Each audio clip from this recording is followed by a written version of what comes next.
Welcome to WorldXplain. Imagine, for just a moment, looking out over the pitch-black, endless expanse of the South China Sea. How does a massive Boeing 777, an absolute marvel of modern engineering carrying 239 souls, just erases itself from our hyper-connected world? Today we are diving deep into the definitive timeline and the haunting physical evidence of Malaysia Airlines Flight 370. This is a flight that took off, but simply never arrived. We're going to examine the data, the tracking systems, and the tangible wreckage we actually have to try and piece together the single most baffling aviation mystery of our generation.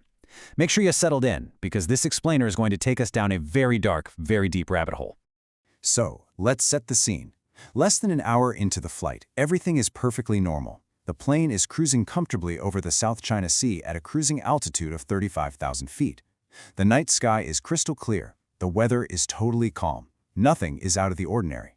Flight 370 is instructed to signal air traffic control in Ho Chi Minh, Vietnam as it prepares to enter their airspace. The flight controller in Kuala Lumpur signs off, and the response from the cockpit is just a totally standard relaxed sign-off.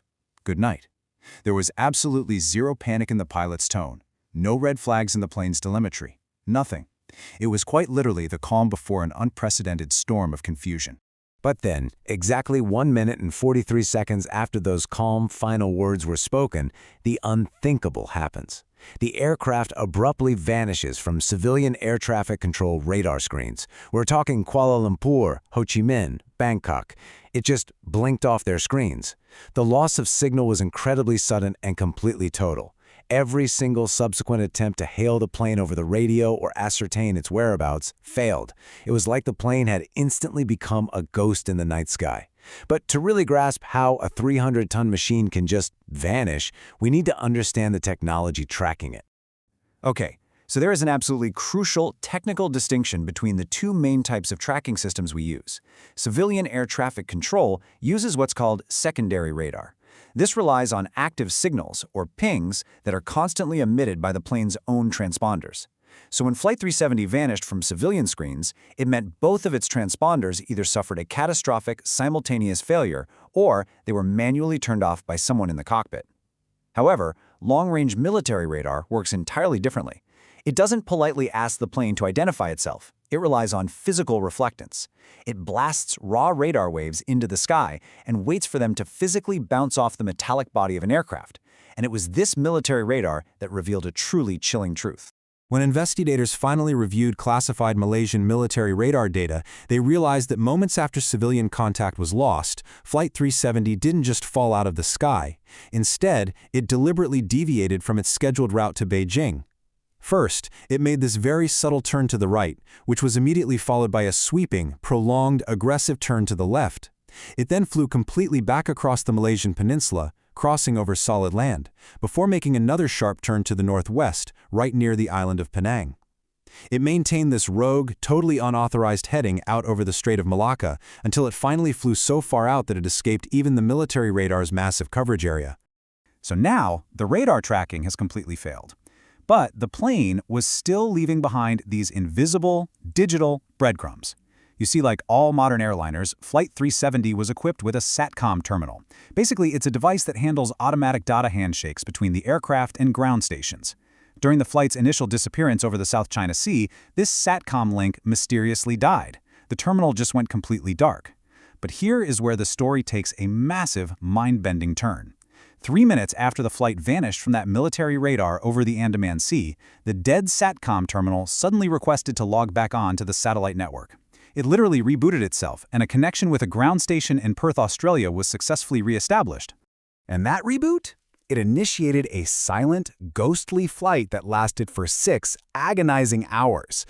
During that massive window of time, the ground station in Perth desperately made 2 attempts to contact the plane via satellite telephone. The SATCOM terminal acknowledged the incoming calls, meaning we know for a fact the phones were actively ringing loud and clear inside that cockpit, but they were completely ignored. The system, however, did automatically respond to 5 routine status pings. It's basically the satellite asking, "Hey, are you still there?" and the plane's hardware automatically replying, "Yes, I am." Now, these digital handshakes didn't contain any GPS coordinates, but by doing some incredibly complex math, measuring the microsecond delays in transmission time between the satellite and the aircraft, investigators were able to generate 7 massive concentric rings across the globe, showing us exactly where the plane could have been at each hour.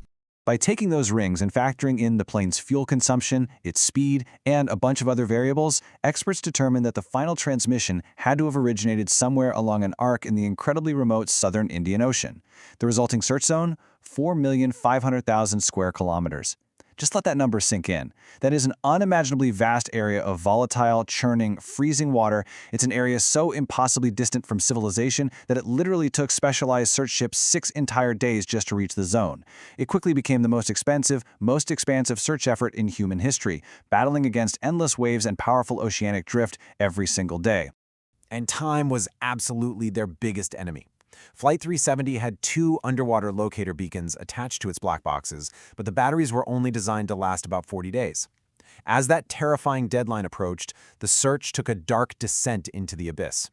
Down at crushing depths of up to 3,000 meters, underwater listening devices called hydrophones started picking up acoustic anomalies.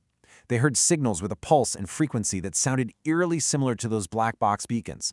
Autonomous submarines spent weeks meticulously scanning the pitch-black, freezing seafloor where these sounds were coming from. But tragically, the ocean floor yielded absolutely nothing. It turns out, those sounds were likely just random geological activity playing a cruel trick on the searchers. Just when it seemed like hope was entirely lost and the world was starting to move on, a dramatic pivot occurred.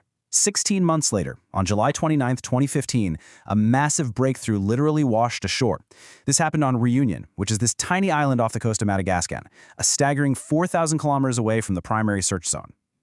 A beach cleanup crew just stumbled upon a 2-meter-long, barnacle-covered metallic object resting in the sand. Aviation experts rushed in and quickly identified it as a flaperon, which is a moving section of an aircraft's wing. And when they checked the internal serial numbers, they matched perfectly. It conclusively proved that this battered piece of metal belonged to Malaysia Airlines Flight 370. The ghost was real. This was the tangible proof the families and the world had been waiting for. It immediately prompted massive shoreline searches all across southeastern Africa. And over time, this resulted in a truly tragic inventory of physical evidence. Out of 31 items of interest recovered from various beaches, experts identified a right-wing outboard flap, a piece of engine cowling, a nose gear door section, a vertical stabilizer, and, perhaps most heartbreaking of all, a mangled casing from a passenger's embedded headrest monitor. 18 of these items were highly likely to be from the plane, with 3 confirmed absolutely beyond a shadow of a doubt. But crucially, laboratory testing found 0 traces of explosives and no definitive evidence of a widespread fire on any of this recovered debris. And that brings us to the most pivotal, haunting question of this entire explainer. With the physical evidence proving that the plane definitely met a violent end in the ocean, but showing absolutely no signs of an explosion, we have to ask, was this unprecedented deviation caused by a cascading, catastrophic mechanical failure, or was this a deliberate, cold, calculated human act? Every single piece of evidence, every radar blip, and every passenger on that manifest had to be scrutinized under a microscope to try and answer this exact question. So, let's break down the mysteries hiding in the passenger manifest and the cargo hold. Initially, there was massive suspicion focused on 2 passengers who were traveling with stolen passports. Everyone immediately thought terrorist hijacking. But thorough investigations quickly revealed they were simply asylum seekers trying to start a new life, with absolutely 0 terror links. Similarly, there was a passenger who happened to be a professional flight engineer. He was heavily scrutinized for potentially taking over the cockpit, but again, he was completely cleared. Then, attention turned to the belly of the beast, the cargo. Flight 370 was carrying nearly 11 metric tons of cargo, which included a massive shipment of lithium-ion batteries. Now, we know from the historical tragedy of UPS Flight 6 back in 2010 that lithium batteries can spontaneously ignite and bring down a massive aircraft. So this remained a highly plausible ignition source for some kind of mid-flight emergency. Let's carefully weigh the 2 most terrifying mechanical disaster theories. Scenario 1, a massive electrical fire, perhaps sparked by those very batteries, or some faulty overhead wiring, much like the tragic Swiss Air Flight 111. A fire like that could have easily burned through the electronics, disabling the transponders and severing the SATCOM link. This would perfectly explain why the pilots suddenly ripped the plane off its route, turning back toward Malaysia in a desperate attempt to make an emergency landing. But they never landed. They kept flying for 6 more hours. And that leads us to Scenario 2, rapid cabin depressurization. If a structural failure causes the cabin to lose all its pressure and the pilots fail to get their oxygen masks on in time, exactly like the Helios Airways Flight 522 disaster, the crew would fall unconscious. That would leave the plane to fly as a silent ghost ship on autopilot until the fuel tanks ran bone dry. But here's the problem. Those mechanical theories really struggle to explain the incredibly precise, complex flight maneuvers the plane made after going dark. So we have to look at the human element, the men at the controls. Captain Zahari Ahmad Shah and co-pilot Faraq Abdul Hamid were both highly respected professionals. Captain Zahari was a 53-year-old veteran with over 18,000 hours of flight experience and an absolutely spotless track record. Faraq was 27, excited and preparing for his upcoming marriage. Extensive background checks by multiple intelligence agencies found absolutely no financial ruin, no hidden mental illness, and no radicalization for either man. The only minor anomaly on the cockpit voice recording was the captain failing to repeat a radio frequency during his final sign-off, which is a common albeit non-standard mistake. By all accounts, these guys had zero obvious motives for mass murder or suicide. However, the investigation did uncover a highly controversial piece of digital evidence. When police searched Captain Zahari's home, they found a highly advanced personal flight simulator setup. When forensic experts really dug into the hard drive, they managed to recover deleted data files from about a month before the disappearance. And what was on those files? 7 coordinates. Taking off from Kuala Lumpur, flying up the Strait of Malacca, and chillingly charting a path deep into the remote southern Indian Ocean. A path that eerily, almost perfectly, mirrors the presumed actual final flight path of MH370. Now I know, it sounds incredibly damning, doesn't it? But we have to be entirely objective here. The exact conclusion from the Royal Malaysia Police's forensic examination stated, and I quote, "No activity captured conclusively indicate any kind of premeditated act pertaining to the incident of MH370. Investigators were quick to warn that these 7 coordinates were just disjointed data points saved by the software. It wasn't necessarily one continuous practiced flight session. The pilot could have just been messing around, testing different weather extremes or pushing the aircraft's virtual limits. Nonetheless, the sheer coincidence of that specific location heavily influenced the actual real-world search parameters used by Australian authorities." Adding to this digital mystery is a really bizarre artifact regarding the young co-pilot Faraq. This was kept secret for a long time, but leaked documents later confirmed that as the rogue plane approached the Malaysian island of Penang, Faraq's iPhone 5S briefly established a connection with a cellular tower on the ground. Now, to be absolutely clear here, it was not a phone call, despite what a lot of sensationalized media reports claimed at the time. It was merely a digital handshake. It was an automatic location signal as the phone desperately hunted for a network, which only happened because the plane was flying fast and low enough to catch a stray signal from the dark coastline. Why this terrifying little detail was initially omitted from public reports remains just another frustrating, unanswered question. Years of agonizing, relentless analysis culminated in the 2018 final report released by the Malaysian government, and investigators delivered a heavy, incredibly sobering finding. They officially stated that they believed the loss of communication and the route deviation were not due to a system malfunction, but that the aircraft was, in their words, manually manipulated. Flight simulator tests proved that the extreme banking angles of that initial sharp left turn actually exceeded the capabilities of the Boeing's autopilot. Furthermore, they concluded the SATCOM terminal was likely disabled by a deliberate, prolonged interruption of electrical power inside the aircraft before someone manually restored it 3 minutes later. Someone, it seems, was actively flying that plane. As you can imagine, the agonizing lack of a final resting place, combined with the total absence of a clear motive, has given birth to a vast array of alternate theories. Some people firmly believe the plane was mistakenly shot down during classified military exercises and subsequently covered up by multiple governments.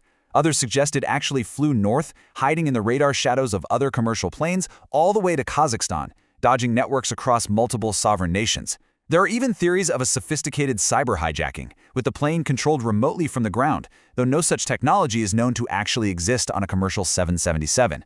Finally, independent researchers have calculated alternate glide paths, suggesting a controlled ditching much further north, near Christmas Island, completely outside the official underwater search grid.